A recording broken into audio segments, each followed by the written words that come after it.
The CPU world is in total chaos right now. So AMD was supposed to launch its Ryzen 9000 Zen 5 CPUs on July 31st. It has delayed that launch to August 15th. We still haven't received review samples. Normally that's a bad sign because at this stage, that would leave probably 1 to 2 full days to perform the evaluation before editing and all that stuff. So that'd be a very small window. But as of today, AMD has decided to push back the launch. And this is the same week as Intel's drip feed of bad news about its 13th and 14th gen CPUs. Video on that from yesterday. But when we called AMD to ask where the samples were, what the timing was, we received this statement, quote, "We appreciate the excitement around Ryzen 9000 series processors. During final checks, we found the initial production units that were shipped to our channel partners did not meet our full quality expectations. Out of an abundance of caution and to maintain the highest quality experiences for every Ryzen user, we are working with channel partners to replace the initial production units with fresh units. As a result, there will be a short delay in the retail availability. The Ryzen 9000 series will now be available on August 15th. And this is interesting timing because the only way AMD could fumble its advantage over Intel right now would be if it shipped, hit that timing, and had an unknown amount of units affected with some not clearly defined problem, because then it'd just be Intel again. So we've got some stuff to talk about today. We'll go through the news first and get into some commentary. Before that, this video is brought to you by Thermalright and the Frozen Prism 360 liquid cooler. Thermalright's Frozen Prism is one of the most affordable liquid coolers on the market and is able to achieve competitive results with a high cold plate convexity that applies pressure centrally to the silicon area based on our testing.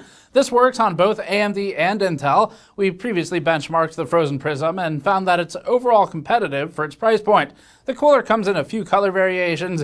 It has a blackout option and an RGB option, and it's the cheapest liquid cooler we've tested anytime recently that still hits performance markers. Learn more at the link in the description below. Okay, so we'll front load the news. This is a big change, obviously. It's very uncommon for major delays to happen for product launches from these huge companies like this, especially this close to launch. It has happened. We've been a part of that news cycle a couple times. I think NVIDIA did it at least once or twice in the last several years.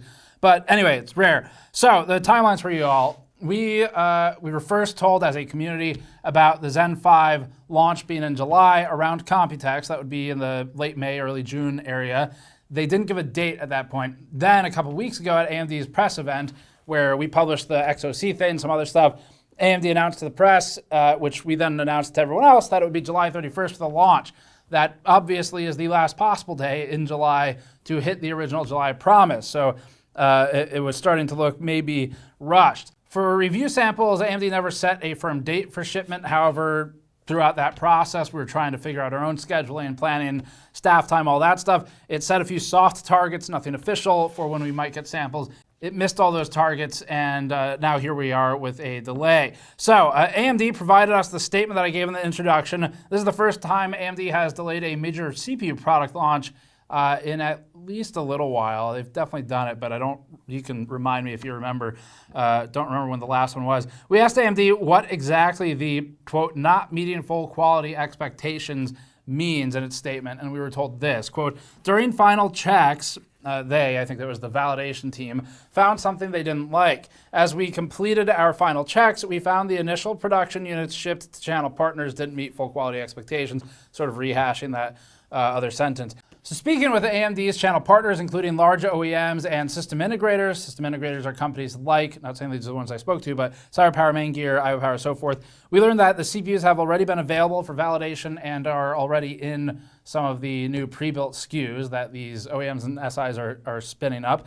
And they've been so for at least a couple of weeks now, if not longer in some cases. So speaking with one large US-based retailer and confirming with AMD, we learned that AMD is pulling back all units from the channel and is reevaluating them. This would be the 9950X, the 9900X, 9700X, 9600X. It's pulling every single one back.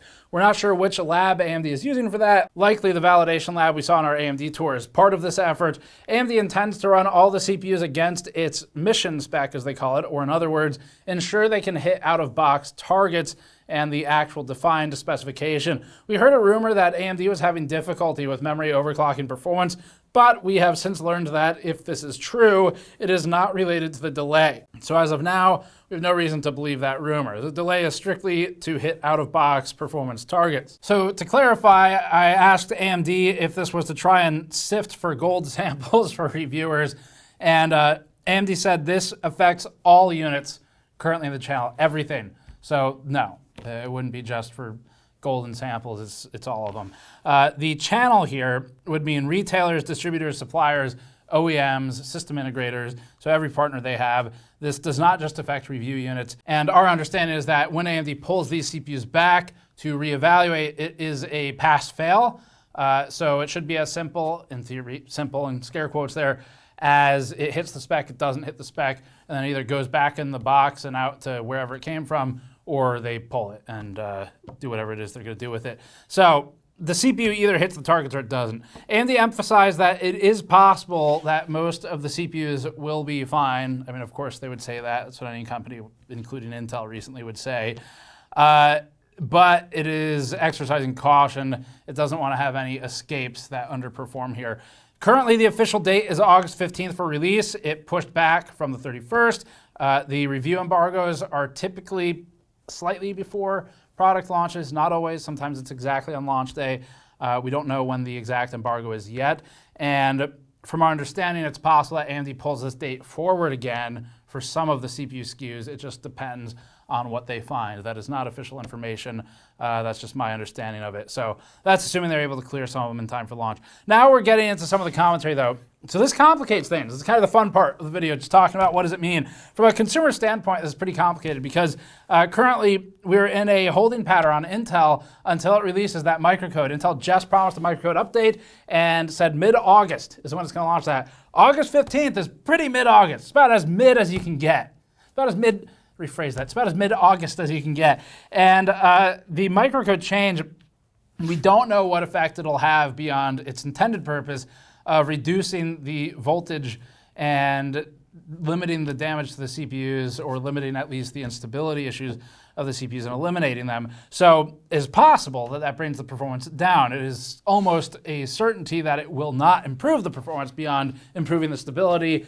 So we'd either expect it stays the same or it comes down. We don't know. And that makes things a little interesting because this means that Intel's microcode, originally it was going to ship after AMD's CPU launch for Zen 5. AMD had this massive window where it'd be able to put something out where any scrupulous reviewer who cares about the consumer is going to have a hard time recommending Intel until the point at which the microcode is out and it can be validated, and we can trust that the issue is either largely resolved and or that there is no major performance impact. So AMD had a massive open window there where it's like, we wouldn't be recommending 13th or 14th gen CPUs for at least another 15 or 18 days, whatever, to hit that mid-August window, because we wouldn't feel comfortable with it.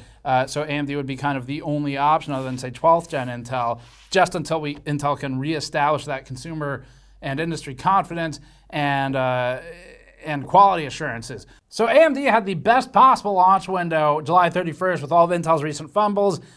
Intel would be at an all-time low.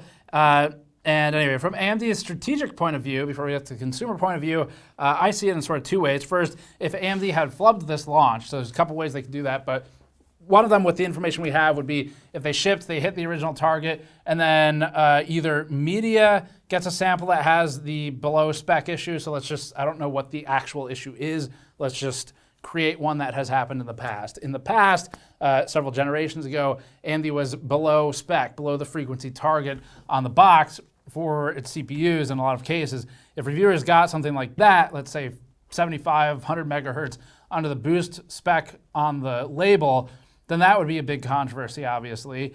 Likewise, if a consumer who's active on Reddit posts a screenshot of hardware info it failing to hit the target, that might not start as one, but as soon as the second person does it, it will immediately become a big concern, because suddenly what you have is the hottest new controversy, and it would flood out whatever Intel has going on.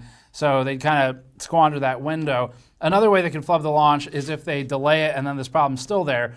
So it would be peak embarrassment at the worst possible time to ship units with a problem, which is probably why they're delaying it. Now, delaying, I think not, this opinion personally, I think not delaying would be worse because of these problems. If people caught wind of it, suddenly it's this big deal and it would drown out the Intel stories, and now there's shook consumer confidence in the entire CPU market, where it's just like, can any of these companies do anything right? So I think delaying is the right move here. AMD's delay means it loses some of that advantage against Intel. it means Intel can ship the microcode. On the positive side, that means we get, hopefully, if they ship it in time, a chance to evaluate Intel with that microcode. And if they can regain some of the confidence, then it reintroduces them to the conversation, but they'd still be somewhat tainted. From a consumer standpoint, the way we'd look at it is this. We'd rather see a delayed product than a product that has an unknown amount of units that are failing to hit spec or have some other kind of defect, versus something that's on time and has those problems. The analogy I would draw is to the video game industry, where people will be frustrated or maybe upset if a game is delayed, but at the same time, if they delay it and then it's better, that is a good thing. So it's kind of like that quote that's attributed to anyone from Miyamoto to Kojima to Newell, where they say, late is late once and suck is forever. I think that variation is attributed to Gabe Newell. Anyway, we'd rather see a delay than a bunch of confusion on the market where people have to rip their CPUs out of their system at some point because they find out it's under spec and they send it out and they sit in RMA hell for 3 weeks with a system that is unusable, because that's just a terrible experience. So if they're able to ensure that these units don't make it out to market and it hits spec, then great. That's the better approach for them. For partners, big time cost, because they're gonna have to pull CPUs back out of inventory and send them back into AMD for validation. I'd be a little bit worried that some of the corner cutting system integrators might try to minimize how much of that they're sending, how much stock they're sending back to get an edge when the CPU launches. But in theory, AMD should know how many are out there. They should have tracking for it, should be able to pull them all back in. So anyway, it is not clear why AMD processors are not hitting the specifications. It's not even clear if that's the right phrasing. All they said is it doesn't meet their quality expectations. I don't know what that means. We asked, and the answer is they're not telling us at this time. So could mean a lot of things. And because we don't know what it is tough to say if it is truly just a pass-fail or if it might come up again. But it's also a little weird that AMD's processes didn't catch it until literally days before launch, and that's kind of concerning for its own reasons. But as a personal note, the industry is in the most chaos it's been in for years, and we have to wonder if that's sort of a COVID-era ramp mixed with the cutbacks that have happened recently industry-wide just colliding as opposites. So either way, they're delayed right now, and we'll let you all know what happens. I don't have samples yet. As soon as we have them, we'll get to testing and we'll have reviews up. It sounds like on or around August 15th at the latest, unless AMD delays again or something. So that's it for this one. Thanks for watching. Subscribe for more. Go check out the Intel coverage if you want to see the chaos that's happening in that side of the market. If you want to see something positive, we have a lot of cool stuff lately. So the Antec C8 review is pretty positive. We've done some cool reviews that are really interesting, like the Noctua G2, whether or not you buy it, has some super cool testing in it. And then things like the Scythe cold plate engineering video. And the meshless AIO video is very educational. I learned a lot making that one. So if you want something fun, positive, educational, whatever, go check out some of those.